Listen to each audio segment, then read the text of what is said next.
All right, so today we are going to be working on multiplication and division expressions.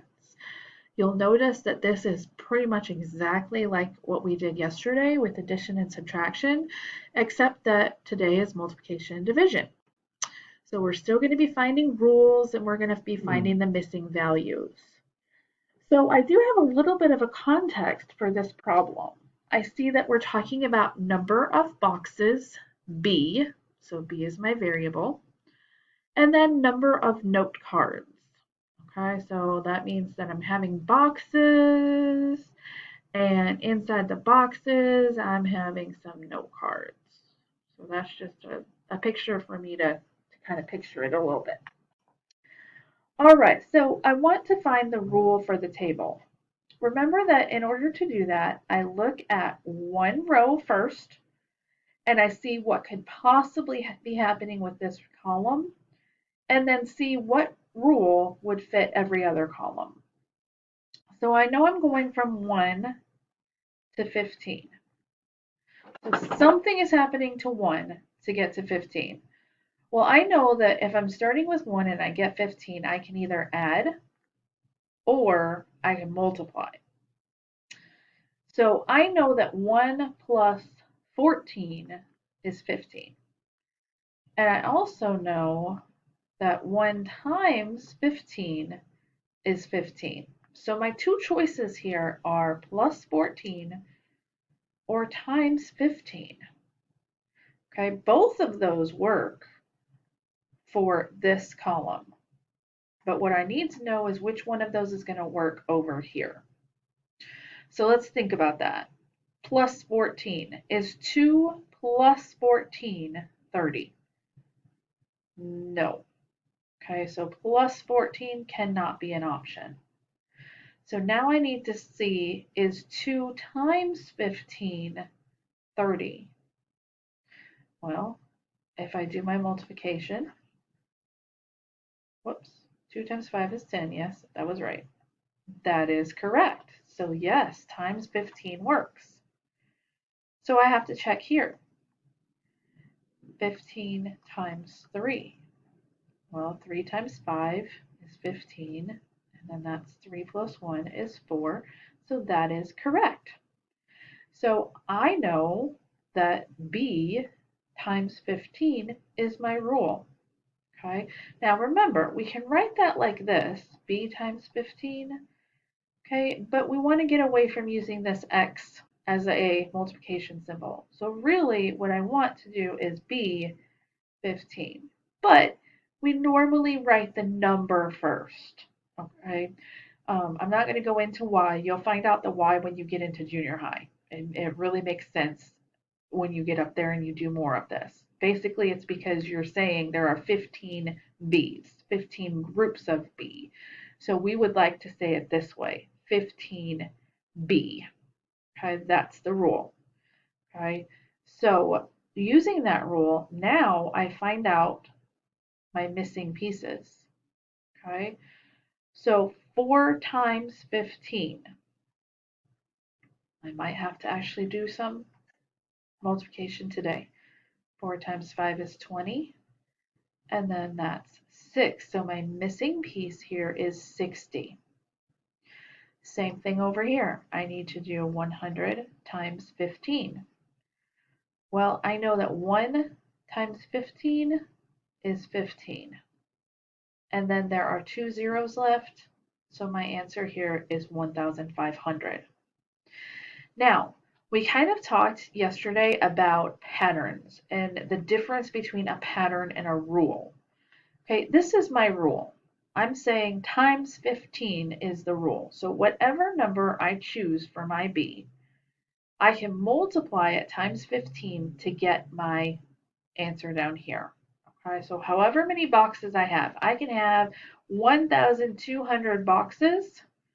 And if I multiply times 15, I can find out how many note cards there are. Okay, that's really important because if I just have a pattern, so I notice 1, 2, 3, 4, that's a pattern. 15, 30, 45, 60, that's a pattern. Okay, I'm just adding 15 every time. But if they're asking me to really find how many note cards in 1,200 boxes, I do not want to sit here and do 5, 6, 7, 8, 9, 10, all the way to 1,200. That will be so much work and it will take so much time. So finding the rule like this makes finding this answer way easier. Okay, so this is the same type of problem. I do have a little bit of a context here. We're talking about tickets. Okay, sorry, that was my dryer. Number of tickets. So my variable is T. Okay, so I have 2 tickets and then the total price is $60. So really when I'm finding this rule, what I'm trying to find is how much 1 ticket costs. Okay, so if I have 2 tickets and the total price is $60, okay, so 2 something equals 60, okay, I know that if it's starting with a smaller number and going up, it's going up, so it's either adding or multiplying. Well, so it's either 2 plus 58 or 2 times 30. Those are my choices. So plus 58 or times 30. So now I go to my next row and I see which one of those 2 possibilities works. Well, 4 plus 58 is not 120. Okay, so this plus 58 cannot work because it doesn't work in this column. So 4 times 30. 4 times 0 is 0. 4 times 3 is 12. So this is correct. 4 times 30 is 120. So I think my rule is times 30, but I have to double check. So I'm thinking 6 times 30.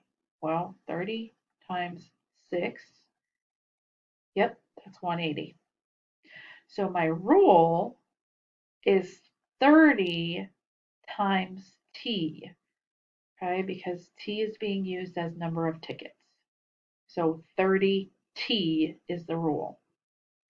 So now that I have that, now I have to find these 2 missing values, okay? So 8 times 30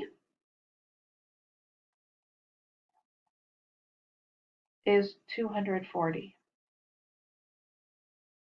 Okay, now I can see that there's a pattern here, 60, 120, 180, 240, but that's because this is 2, 4, 6, 8, and that's a pattern. But then it jumps to 100 because I want to use the rule, not the pattern, to answer this missing piece. Okay, I don't want to sit here and do 2, 4, 6, 8, 10, 12, 14, 16, all the way up to 100. It's too much work. So I'm going to use this rule. So I need to do 100 times 30. Well, I know that if I do 1 times 3, that's 3. And then there are 1, 2, 3 zeros. So it's $3,000. So the missing value there is $3,000. All right, so now we have another problem. And I intentionally made this one a vertical table instead of a horizontal, okay, because we've been seeing a lot of horizontals in my videos, but you will see both horizontal and vertical. So I don't have a context for this problem, but what I know is that the variable is n. So something has to happen to n. So I'm going to, since this is a vertical instead of horizontal, I'm looking at one row at a time. Okay, I'm looking to see what happens to 3 to get 18. Well, I know that to go from 3 to 18, I'm increasing. So that means I'm either going to multiply, or excuse me, either add or multiply something to get 18. Well, I know that if I do 3 plus 15 gives me 18. And I also know that 3 times 6 gives me 18. So these are my 2 possible choices. So plus 15 or times 6. So I need to then go to my next row and I need to see which one of those options works for what I have here. So is 8 plus 15 48? No. Okay, when I put a line like this through the equal sign, that means not equal. So this is not true. So plus 15 is not the rule for this table because it does not fit every row. So now I look for the 6. Is 8 times 6 48? Yes. Look at the next row. Is 10 times 6 60? Yes. So I'm saying that times 6 is my rule. But remember, to write that as a rule, I have to use my variable. Okay, so I'm going to say n times 6. But remember, what we really like to do, instead of writing it that way, we like to say 6n, okay, number first, because it's telling me how many n's I have, how many groups, okay, and then remember the 6 right next to the n means multiply. So 6n is my rule, okay? And now I have to find the missing part here. Well, 100 times 6 is 600.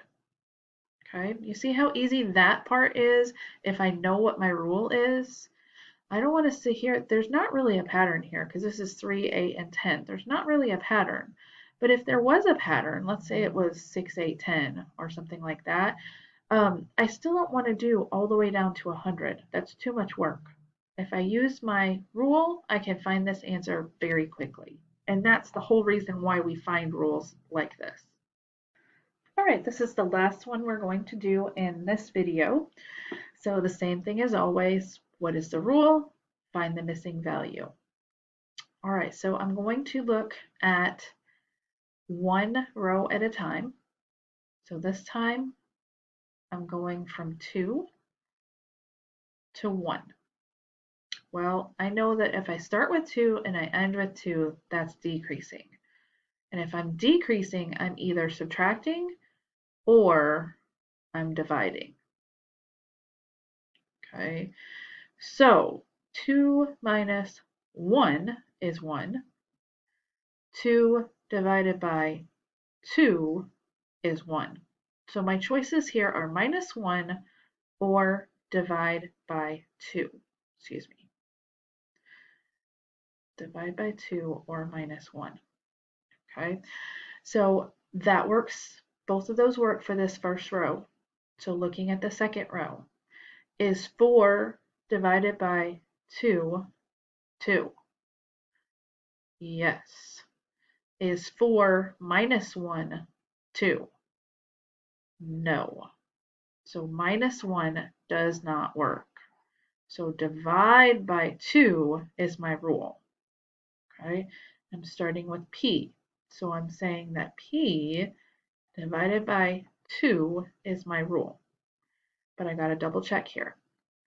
Is 8 divided by 2 4? Yes. Okay, so the rule is P divided by 2. Now, using that rule, I need to find the missing value for 24. So remember, I just plug the 24 in. So instead of P divided by 2, it's 24 divided by 2. So what is 24 divided by 2? That would be 12. So that's the missing value.